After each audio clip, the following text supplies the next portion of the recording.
Hello, I am Djouroukoro Diallo, Associate Researcher at the Center for the Study of Language and Society and Coordinator of the program Initiative Afrique.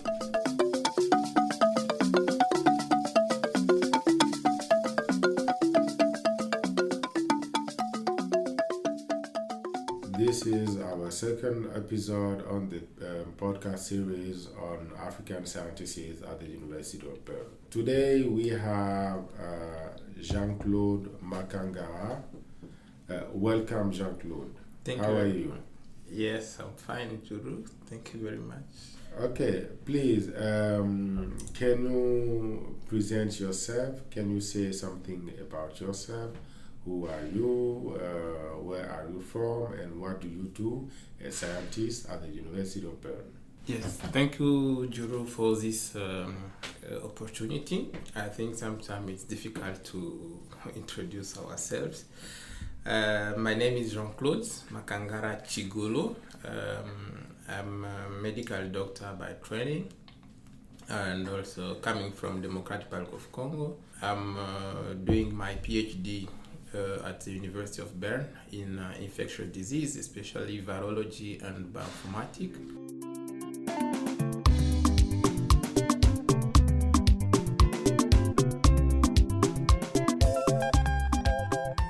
Okay, thank you very much. So we want to discover more about you. That's why we are asking you now if you can tell us something about your academic itinerary before coming at Bern. Yes, sure. About my academic itinerary, I think it was not straightforward. I think maybe I can start from the primary school. So I finished my primary school in Bukavu, in the east of Democratic Republic of Congo, and my college or high school at College Alfajiri. I was major in literary and philosophy, but after my high school I decided to join the Faculty of Medicine, and for that I was obliged to move from my city, Bukavu, to Kinshasa. So I applied for medicine at the University of Kinshasa, where I spent almost 10 years studying medicine. And I was graduated in 2012. And after that, when I finished my university, I went back in Bukavu for a training, because most of the time after the graduation in medicine, you need to have to practice more, and you need to have some internship so that you can be really a full doctor. And I went in the village in Bukavu, in Walungu especially. And there I used to work as a general physician, and I learned a lot of things, how to make surgery, C-section, how to deliver. And I realized after that there is a big problem and an important threat in public health, for example, in Democratic Republic of Congo. So the infectious disease was really high as the prevalence. So I decided to come back to Kinshasa to do my specialization, and at that point, first I went back to apply in gynecology, but fortunately in gynecology there were no, I didn't get a place, so I was obliged again to look for a job and work as a general physician, and at that time as a family physician at the private hospital in Kinshasa, and I worked there for 3 years. And after that, I realized also the same challenge of infectious disease, and definitely I decided to go to do specialization in microbiology and infectious disease at the University of Kinshasa in 2018.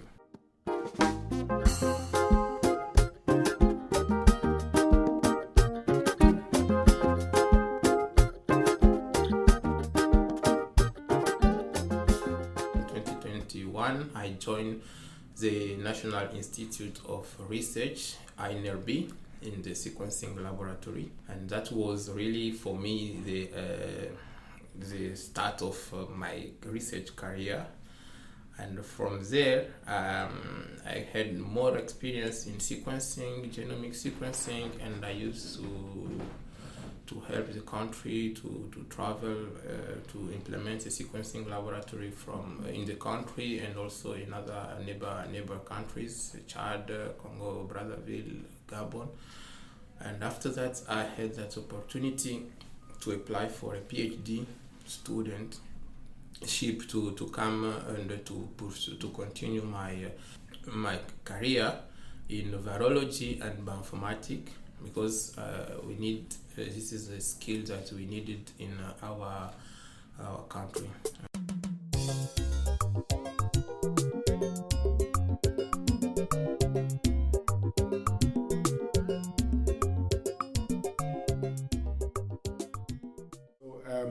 In this context, what challenges or barriers have you found at the University of Bern?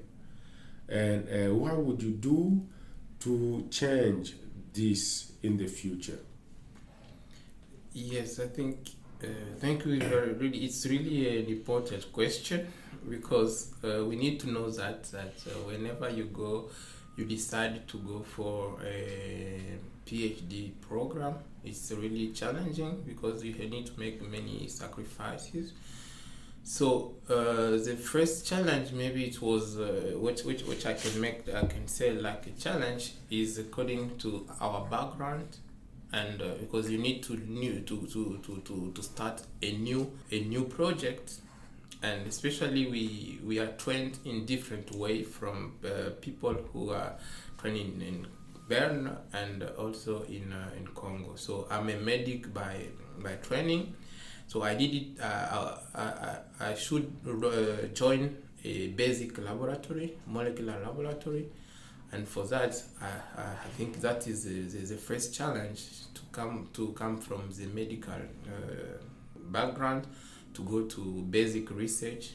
And this is really very challenging for other people, especially from medic, not only who come from Africa, but from all countries. You have also many challenges, especially the social life challenge. So I decided to leave my family. I'm a father of two, and I have a young wife, so I decided to leave them and to go abroad. First, I knew that they will join me as soon as I will arrive, but unfortunately, it was not like I expected. So I had to spend for now 1 year being here alone, and my family is back home. And the other challenge was also the new lifestyle. So from Congo, Kinshasa, I was been there more than 20 years. So I have that kind of life, which is really not so expensive, I can say. But I need to go here to come in Switzerland, and you have a new life style. You need to learn how to respect your watch. So you need to be really close to your watch, because every time you miss a bus, every time you have to miss maybe an appointment, so all those challenges also is really to be taken in consideration when someone maybe decide to involve in a kind of these projects. But I think definitely it's like in life, everything is a challenge, and at every step we need to overcome.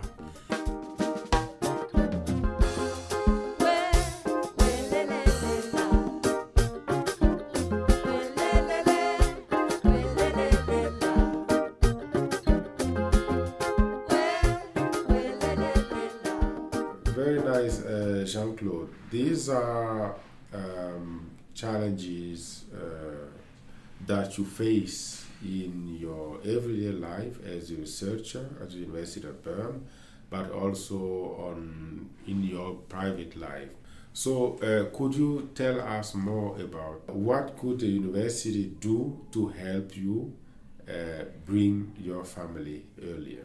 So I think the first thing that the university can do as what we see, I think, in many universities, is whenever you decide to give a position to a person foreigner from Switzerland, I think they should take in consideration all those accommodation and administrative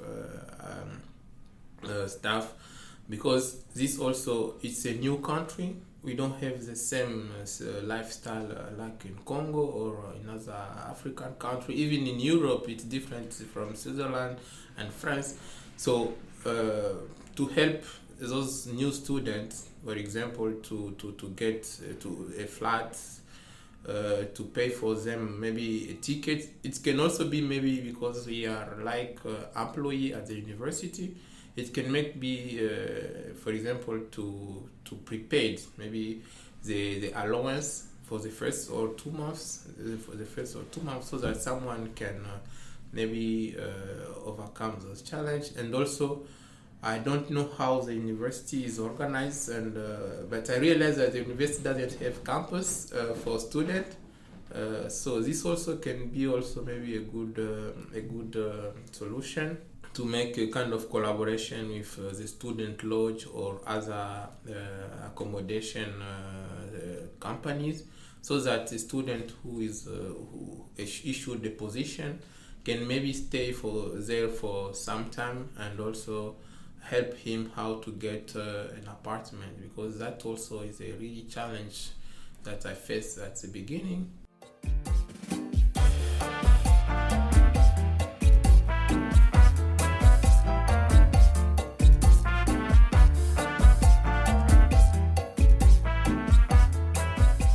So, what positive aspect would you highlight in your daily life as a researcher at the University of Bern?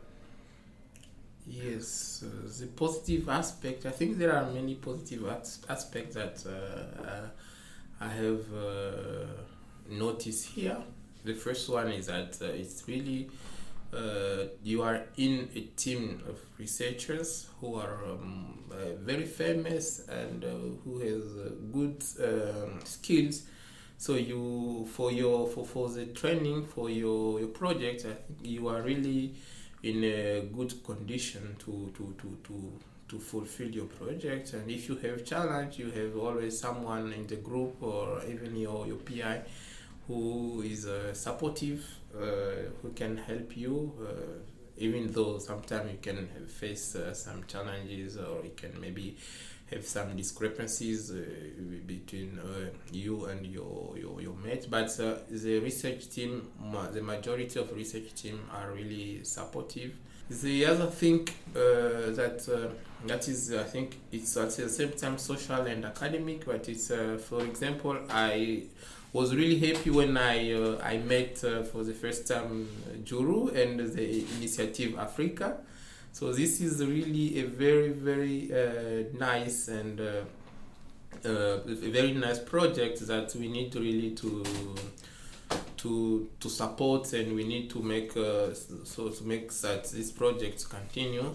And I think if the service can really stay for longer, this will be very interesting, because with the Initiative Africa, I could now meet some fellow from Africa to share some experience, because we come from different countries. I'm coming from Congo. There are other people from Ghana, from Kenya, and with those people we learn from each other, from the experience of each other, and we look how to get solution for the challenges that we have.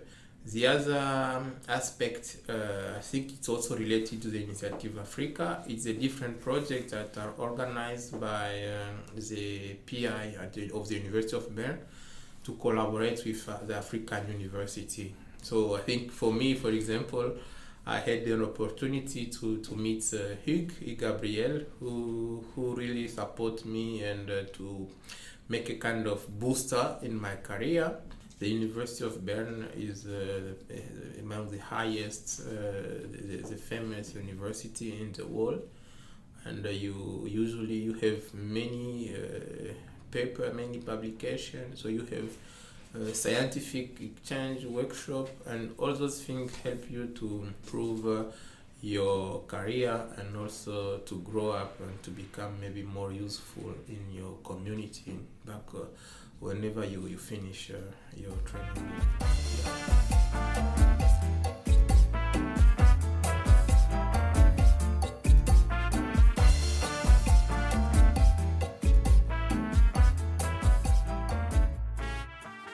So all these are like aspects linked to Africa. So what do you think is your role as an African scientist working at the University of Bern? The first role I can say maybe it's the opportunity that I have to be here, and most of time I've been worked in my country, and there are many questions, scientific questions that we could not answer. But when I was issued this position, I think it was really a very good opportunity.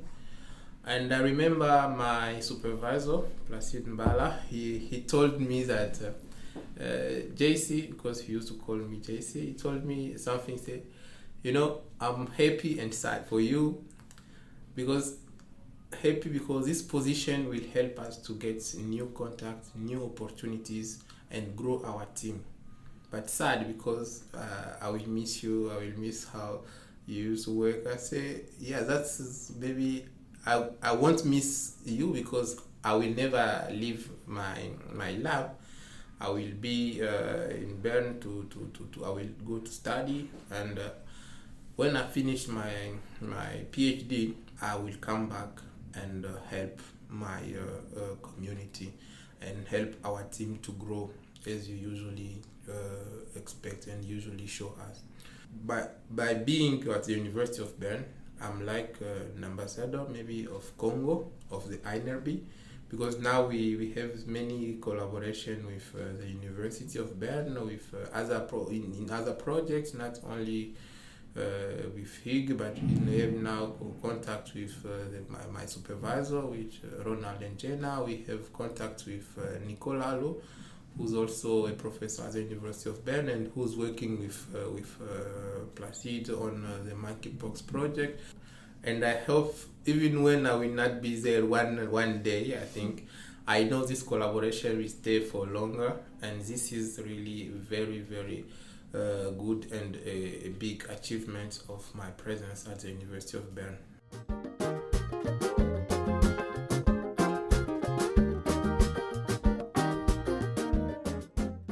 So how will you actively promote exchanges between the University of Bern and African researchers and higher education institutions? So for that, the first thing is to keep collaboration, that network, because most of time when a researcher, I think we saw it with as a fellow, when you are issued a position of PhD abroad, especially in Europe or in America, most of time people, the first idea is to go forever, so, and to look how you can maybe look for to find a good life in Europe or in America. But for me, I think I always say that I will be very helpful, and my PhD will be valuable when I will be using it back home. And this is really very helpful, because now we can work on many projects together with the University of Bern and the INRB, and also in other field. For example, I know with the Department of Pediatry at the University of Kinshasa, and enhance the building capacity locally, and also to motivate other students to apply for a position. I always do it, like sometimes if I have an opportunity with the University of Bern or other universities, I usually send it to other young fellows and to motivate them, because I know when we have many people who are trained, who have, for example, skills in research, and who can come back. We will have a strong team, and we will really be useful in our community and also in all Africa.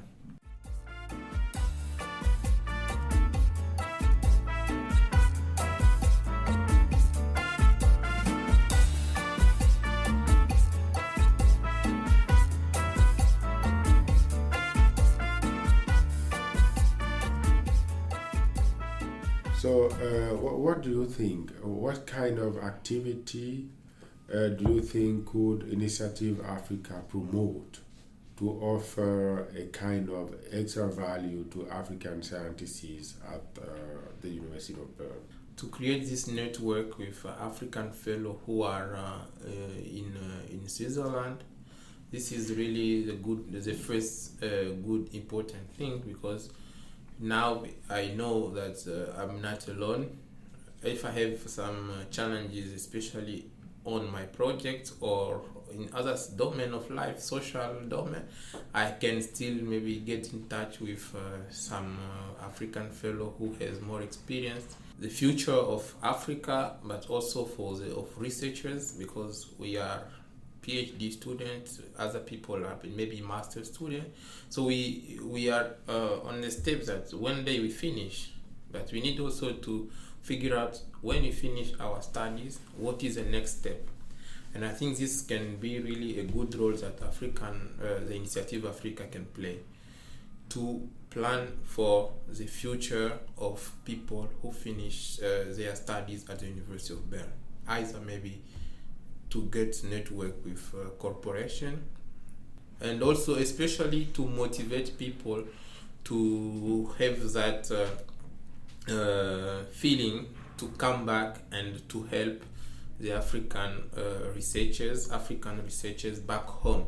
We can still be useful by going back home and help other scientists, because when you go back home with your PhD, you can be involved to the university, you can be involved in a research center, and by sharing your knowledge with other researchers, this will be also very useful. And this is another thing that Initiative Africa can do, is to create that network and to make it solid.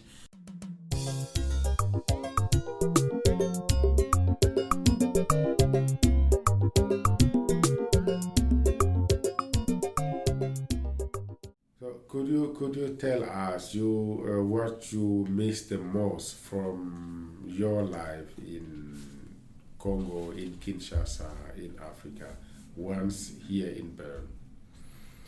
Yes, I think I miss maybe a lot of things, because I'm alone, far from my family, far from my friend, far from Kinshasa, and the lifestyle in Kinshasa really sometimes it miss you, because we have a particular style of life. You can easily find where to relax, where to enjoy whenever you are stressed for after work. But here in Switzerland, I think especially in Bern, life is really very busy. You are between your office and home, and kind of isolated, so you are like in quarantine socially. So this really miss me, my friends, my family, especially my daughter Imani, my son Samuel, and Miriam. Being alone in a new place and start a new life at this age, for example, I think this is really very challenging.